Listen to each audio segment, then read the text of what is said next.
नमस्कार, बहुत बहुत स्वागत है आपका। बड़ी खबर जो इस वक्त की है वो ये कि चीन को कहीं ना कहीं और पीछे हटाने के लिए, चीन को हराने के लिए, चीन को डराने के लिए अब वो हथियार एलएसी पे पहुंचेगा जो करगिल युद्ध के दौरान भारत की सबसे बड़ी ताकत रहा था, जो गेम चेंजर रहा था करगिल युद्ध के इतिहास में और जिसने भारतीय सेना को नई ताकत दी थी, यानी बोफोर्स की तोपें।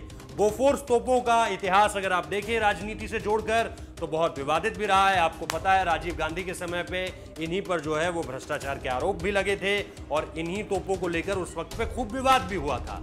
लेकिन बोफोर्स ने जिस तरह से करगिल में कहानी पूरी तरह से बदल दी, क्योंकि इससे छोड़े हुए जो गोले थे वो उस ऑल्टीट्यूड तक जा रहे थे जहां पर आर्टिलरी फायर जो है वो हमारा नहीं पहुंच पा रहा था। इसीलिए मंगाई गई थी बोफोर्स तोपें कि बोफोर्स तोपें आएंगी तो ये चोटी पर बैठे दुश्मन को भी नेस्तो नाबूद कर देंगी, उसके अलग अलग जो बंकर्स हैं उन्हें पूरी तरह से तबाह कर देंगी।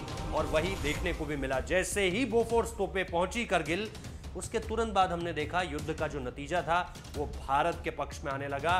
भारत कहीं ना कहीं हावी होता चला गया उस पूरे के पूरे इलाके में और अंत में हमने क्या देखा कि भारत को 26 जुलाई, हालांकि युद्ध तो उससे पहले ही खत्म हो गया था, लेकिन ऑफिशियल जो डेट है करगिल विजय दिवस की वो हम मनाते हैं 26 जुलाई को। अब दिलचस्प बात यह है कि चीन में भारत के पास जो है जो एलएसी में जो सारा का सारा इस वक्त पे झगड़ा हो रखा है वो इस बात को लेकर है कि भारत ने जो है हाई ऑल्टीट्यूड कुछ जो टेरिटरीज हैं वो कैप्चर कर लिए। वो कैप्चर कर लिए तो भारत के पास इस वक्त पे वो एडवांटेज है जो 1999 में पाकिस्तान के पास था। लेकिन जैसे ही ये बोफोर्स तोपें आएंगी, आप मान कर चलिए कि काला टॉप या इधर मगर हिल या गुरुंग हिल, यहाँ से जो है ये सारी की सारी चीज़ें जो खासतौर पे मोल्डो गैरिसन है, जो मोल्डो में उनकी छावनी एक तरह से उन्होंने बना रखी है, जहाँ पर इस वक्त पे आर्टिलरी के हिसाब से अगर आप बात करें, वेपन्स के हिसाब से बात करें तो बहुत ज़्यादा मजबूत नहीं है चीन।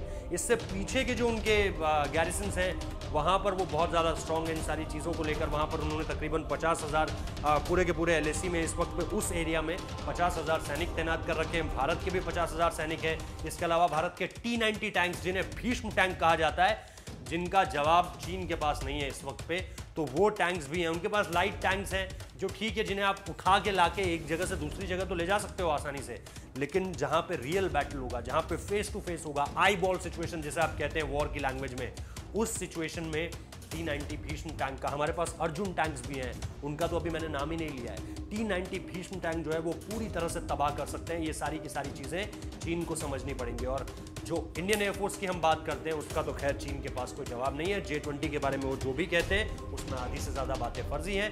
ये आपको धनोवा साहब भी बता चुके हैं, क्योंकि पूर्व IAF के चीफ हैं। अब इसके अलावा जो एक अहम बात सामने निकल कर आती है वो ये कि यहाँ पर जब हाई ऑल्टीट्यूड में हम मौजूद हैं तो किस तरह से ये जो बोफोर्स तोपें हैं ये कैसे चीन को पूरी तरह से नेस्तनाबूद कर सकती है, उनके बंकर्स को, खास तरह से उन एरियाज पे जहाँ पे चीन थोड़ी सी हाइट भी लेके बैठा हुआ है। मतलब अगर चीन कहीं पे भी थोड़ी सी हाइट पे है तो ये बोफोर्स तोपें वहाँ पे भी काम करेंगी। तो निश्चित तौर पर ये गेम चेंजर मोमेंट यहाँ पर भी साबित होंगी।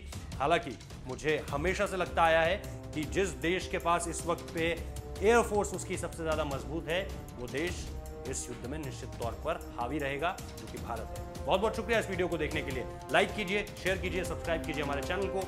इसी तरह से प्यार देते रहिए। बहुत बहुत शुक्रिया।